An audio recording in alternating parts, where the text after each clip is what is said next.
Our first topic for tonight is the MULE-IFICATIon of everything. Dun dun. Do you Okay. do you know what I'm talking about here? Do you have a vibe on what I'm thinking here? No, I have absolutely no idea. We never talk.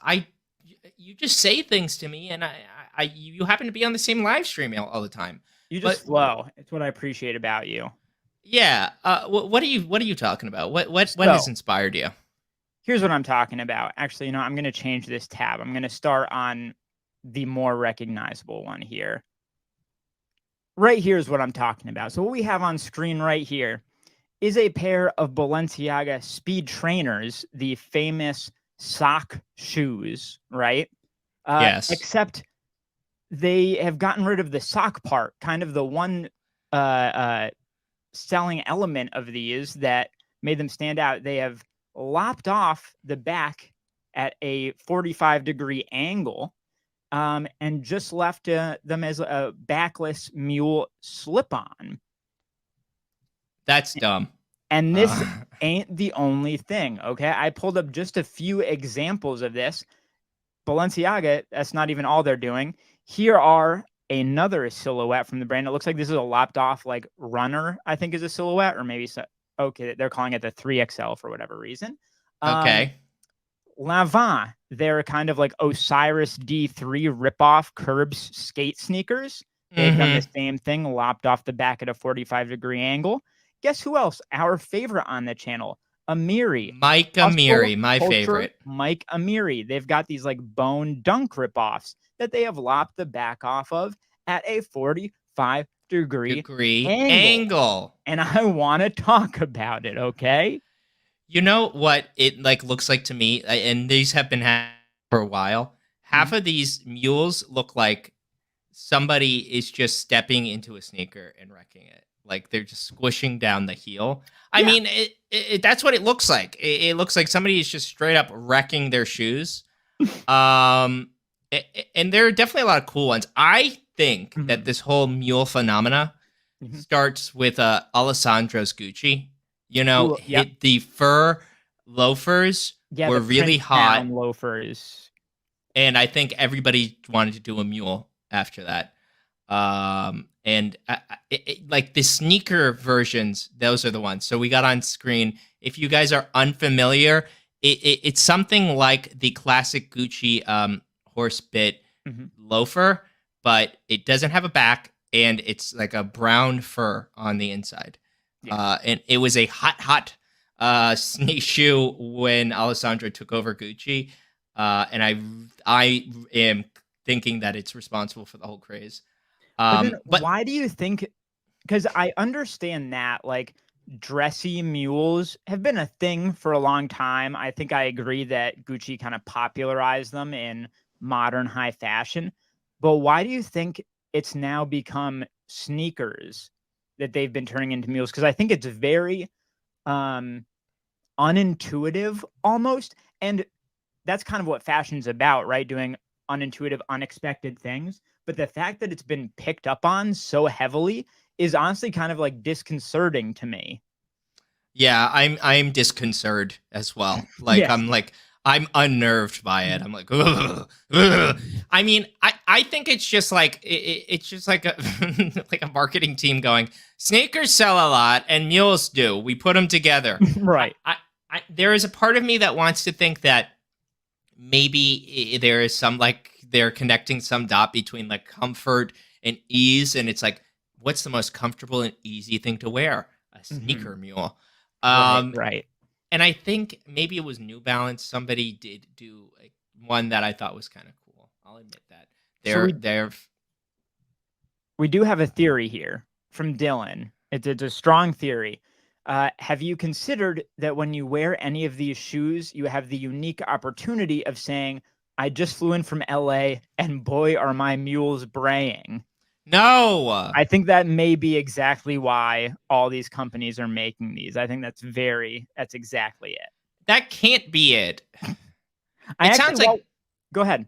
no. I was gonna say it sounds like Dylan just returned from LA, and they're like, I've been to Bali once. I just came Right. back from LA, and boy, are my mules muling. I mean, they say write what you know. You know what I mean? Yeah, exactly. That's what we do on this podcast. So we write what we know. Yeah. Um, I did have a thought though. I had a thought uh-huh. just as we were talking about this, kind of, I don't know, a bad faith, conspiratorial thought.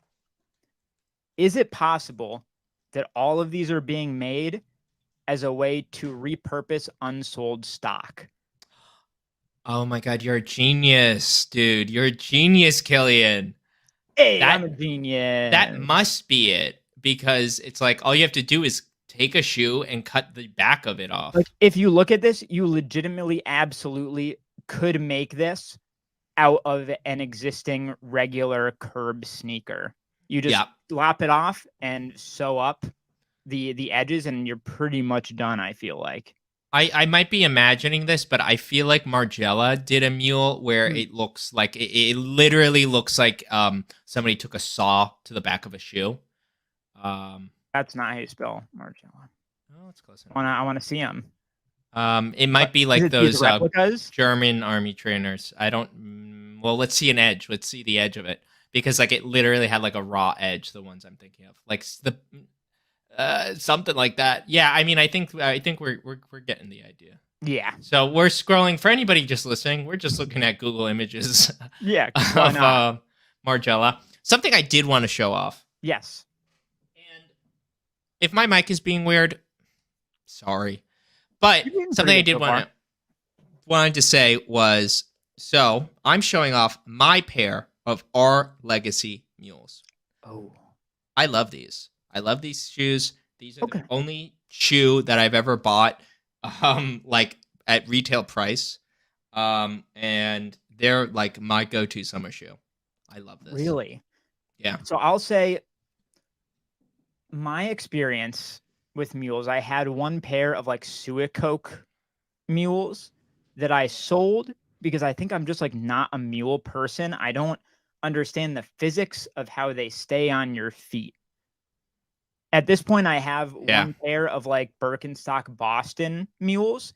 And I think the only reason those work for me is because the like cork sole molds to your foot and keeps you in. But like anything else, it's always just flown right off me. I don't know. Well, what's your experience been? Those are the Fear of God Birkenstocks, right? Yeah. Please tell me that's right. I was sold when he came on our episode 0. Yeah.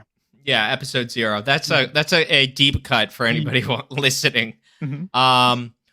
You know what's funny is one of the first videos I ever did make was on the Suicoke sandals, which I probably pronounced wrong.